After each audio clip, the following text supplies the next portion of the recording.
Bonjour, voilà, que Dieu soit béni.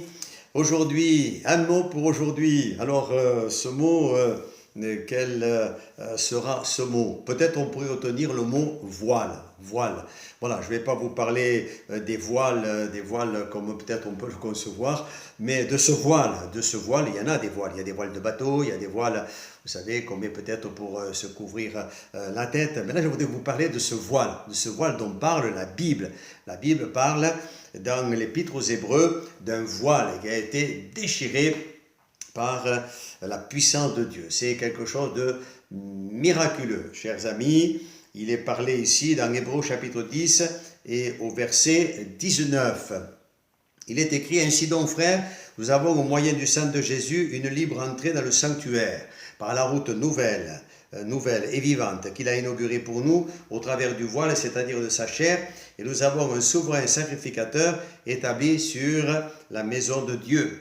Approchons-nous donc, c'est important, approchons-nous donc, voyez, avec un cœur sincère, et on va le voir avec un cœur sur lequel on a ôté, il y avait tant et tant de voiles. Ces voiles, on va le voir, il faut les déchirer, il faut les ôter, mes amis.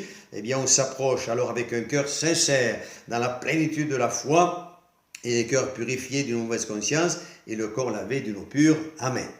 Voyez, le voile a été déchiré. Ça, c'est le voile du temple. Il faut savoir que dans le temple est conçu en trois parties. Il y a le parvis des hommes, il y a le lieu saint et il y a le lieu très saint.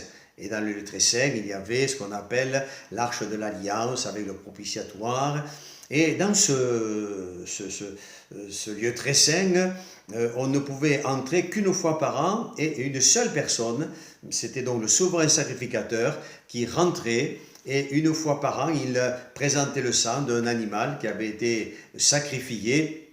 Et ce sang était versé sur le propitiatoire, donc le couvercle de l'arche de l'Alliance. Et quand Dieu voyait ce sang, il agréait ce sacrifice et les péchés du souverain sacrificateur et les péchés du peuple étaient pardonnés. Donc il n'y avait que ce personnage qui, lui, pouvait passer de l'autre côté du voile, et une fois par an. Et quand Jésus-Christ est mort sous la croix du Calvaire, et j'aimerais lire le passage pour vous, justement, qui nous relate ce fait, c'est quand Jésus est venu et que, terminant son ministère terrestre, il va mourir sur une croix.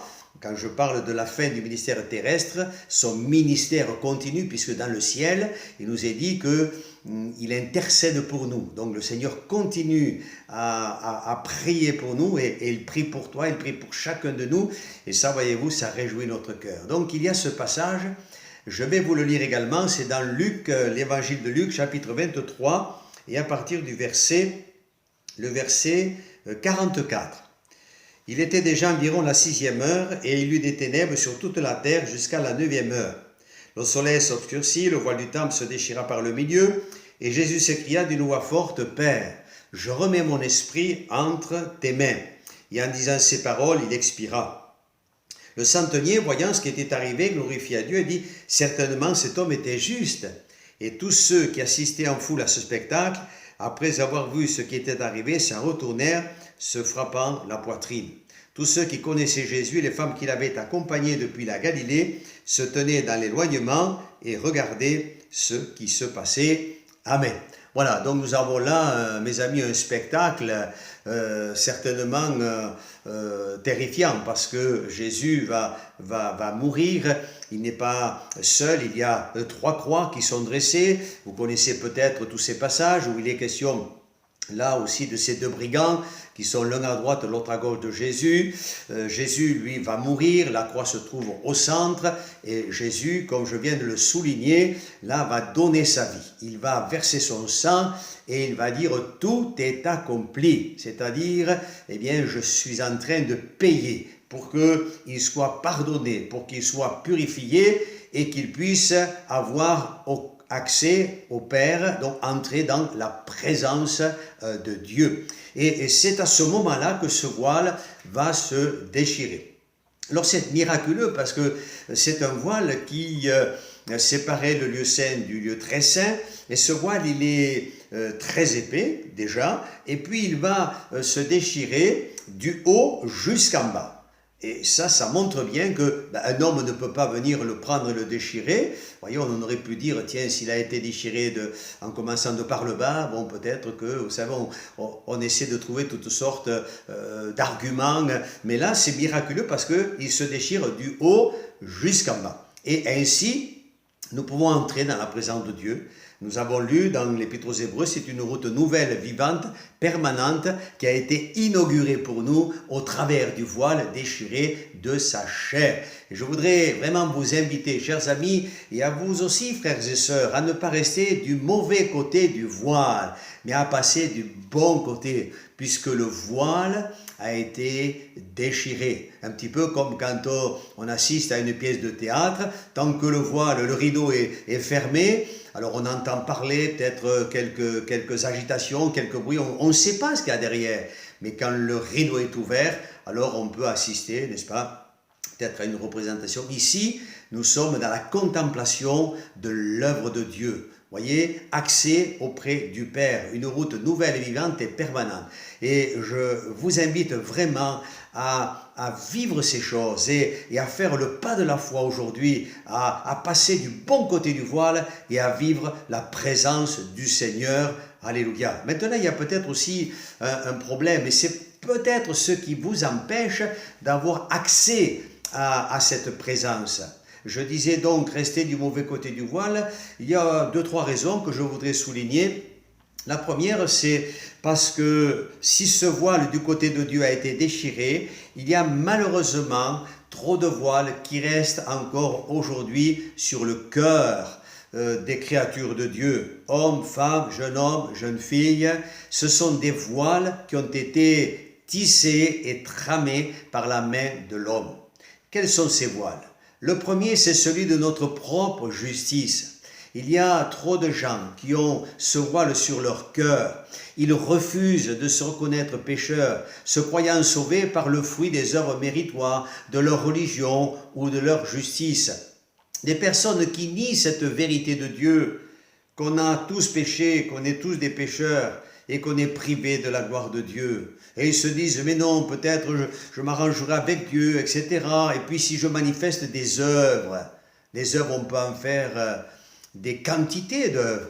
Mais l'apôtre Paul dira dans son épître aux Éphésiens que ce n'est pas par les œuvres que nous sommes sauvés, mais nous sommes sauvés par le moyen de la foi, cette foi que nous plaçons en Jésus-Christ. Dieu soit béni. Il y a cet autre voile, c'est celui de l'incrédulité. Là aussi c'est pareil, il demeure sur bien des cœurs, privant les individus qui sont dans cette attitude, ils sont privés des grâces et des richesses, de la puissance, de l'amour de Dieu. Combien de gens demeurent dans la misère, dans la maladie, peut-être dans la perdition, simplement par le fait que ce voile de l'incrédulité est posé sur leur cœur, il demeure sur leur cœur. Je pense à Thomas, on a tous entendu parler de Thomas, on l'appellera l'incrédule. Thomas, voyez-vous, c'est quelqu'un qui croyait en Jésus. C'est quelqu'un qui, je dirais, a été oublieux. Il a retenu une partie de ce que Jésus avait dit. C'est pour ça qu'il a ce voile sur son cœur de l'incrédulité. Il ne croit pas ses frères quand on lui dit « mais Jésus était avec nous, il est à la réunion, il est ressuscité ». Eux, ils ont expérimenté que Jésus est ressuscité et ils l'ont vu, ils ont cru ces choses. Thomas, lui, c'est quelqu'un qui retient cette partie des paroles de Jésus « il faut que je meure ». Oui, mais aussi que je ressuscite. Et ça, il a complètement oublié. Donc il est tombé dans cette incrédulité, on ne va pas lui jeter la pierre. Mais mes amis, je crois que le Seigneur voudrait aujourd'hui, peut-être pour quelques-uns, vous qui écoutez ce message, eh bien, que ce voile de l'incrédulité se déchire et retenez cette parole de Jésus, il faut que je ressuscite.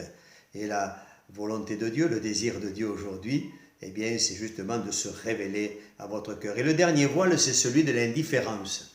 Alors, ce voile-là, c'est pareil, il rend les gens insensibles aux réalités spirituelles qui les concernent. Ils sont insensibles à l'amour de Dieu qui est manifesté par l'œuvre de la croix. Donc, voyez, ces voiles, il faut les ôter. En terminant, je dirais ceci, je dirais simplement ouvrez votre cœur, mais chers amis, je dirais plutôt déchirons notre cœur. Déchirons notre cœur. Voyez, ces voiles, il faut. Et ça, c'est notre part à nous.